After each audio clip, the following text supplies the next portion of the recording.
Hi everyone, yes indeed, Nikki Jacobs here. Sorry about the long time no see, I think it's been probably a month by now. Thank you for all of those that miss Angel Chat and me and the horses. Well, there is a good reason for that as to why I'm taking a break, because my book is ready to go to the editor, so it's actually in final stages, and I know some of you probably saying, yes, we've heard it before, which you will be very much right, because I know that for the last year or year and a half I keep saying I'm going to write it, and I never did. So the last maybe 7 or 8 months I kind of got really serious, and I have all the information. It's very difficult for me to put it in English, but I made it, and obviously it's going to probably take a couple of more months by the time we're going to publish it and editor. Nonetheless, my part is almost finished, and you will soon see the book, which I hope you will enjoy very, very much. There's a lot of great information as well, a lot of tips as to how to do what it is I do, and all kind of good stuff. So thank you for being patient. The point of that whole long introduction as well as caring for me to come back and teach you here in Angel Chat, and I appreciate your patience. Thank you very much. So today I thought about, we're going to talk about the higher self.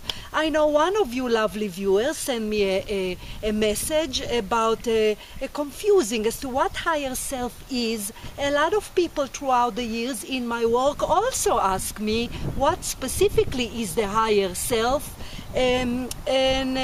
This is kind of one of those things that a lot of different culture or belief or way of spiritual practicing, people think about higher self in different ways. So obviously I'm going to teach you what it is I channel over the years as to the phrase higher self, what does that mean, and most importantly is how to use it. So when I use the phrase higher self in my work, I refer to the percentage of the soul energy, our soul energy, within the body. The percentage of the energy that incarnated into planet Earth. Of course, our super powerful soul, the remaining of the energy is being left in the spirit world, and a 10% energy, which also some percentage of the energy entering the physical body. The reason we do not bring all the energy, because we're simply too powerful, and the body would be shortcut, meaning that just wouldn't work. We cannot bring all the energy into an incarnation. Nonetheless, the percentages to the higher self, if you will, which essentially that's what it means, our soul in the body, as to how much we bring with us, how much percentage we take, depend on the difficulty of the incarnation. When we write a difficult incarnation with perhaps a difficult karma or a lot of difficult challenges or a difficult physical body that we choose to incarnate into in a specific lifetime, we would take more of the higher self, more of the soul.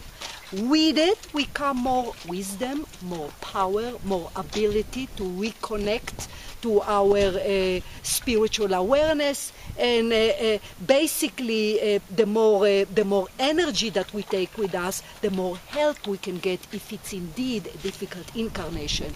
But in general, the higher self in the body is the small percentage of the energy of our overall soul energy. So when we arrive into a new body, into an incarnation, we bring with us that small percentage energy, while the rest of the soul energy remains in the spirit world. The concept about the higher self on planet Earth is that we're supposed to align our personality with the higher self, meaning align ourselves with the wisdom of the soul within our body. That's essentially the word enlightenment, meaning that we are able to allow our higher self within the body to govern our life, as opposed to the ego, to the mind, to the personality. Easier said than done task, obviously. Need a lot of hard work and dedication to be able to gather, or rather align ourselves with the beauty and the power of our soul in the body rather than the negative and the heaviness of the mind. In a nutshell, obviously this is a short video, but in a nutshell the way we do it is we simply act as if we are our higher self. So we act, we do our action, we base our actions and decision and view of life of ourselves as well as other human beings in our life from the point, or rather the perspective of the higher self. When we do that, when we act like our higher self in the body, in essence what we do is we side with the energy of our higher self and not the mind. Another word we can use is we align ourselves with our higher self. In the body, in life, we have the two energies. We have the energy of our higher self, but we also have the energy of the mind. Sorry, I lost touch because I'm looking at my dog here. Honey, the dog is ready to. Sorry, I'm nervous that the dog would exit the yard. So in the body we have the two energy. We have the energy of the higher self as well as the energy of the ego, of the mind, which is kind of like an energy field, an entity. So in life, every day, we must base our decision on which energy we want to side with.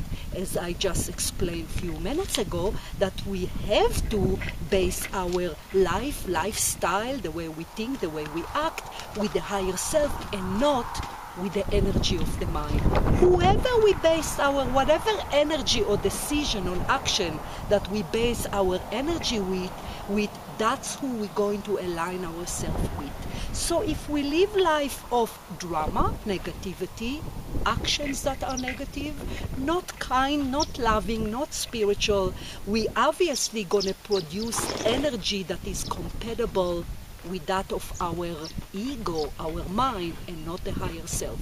At the same token, if we will exhibit, actions of life, of united, of spiritual, of kindness, those are energy that will be compatible with our higher self. So, of course, again, the decisions are ours, which that's how we grow, which why I always use in my teaching is to every day you need to think, or you need to be aware or focus which energy you choose to align with.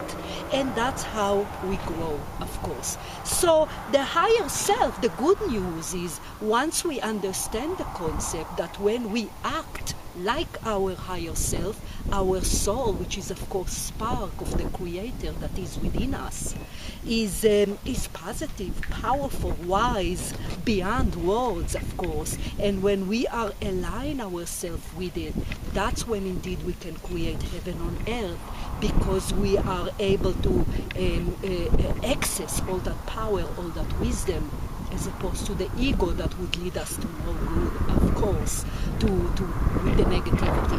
So, in a nutshell, that's really what the concept of the higher self. The higher self, when we are connected to the higher self, that's when we feel love and authentic joy and authentic happiness. The reason I say authentic, because obviously that's the joy within and not joy of a new car, which is external. So internally, when we align with our higher self, we become inspired to do what we like, inspired to help other people, to become spiritual warrior.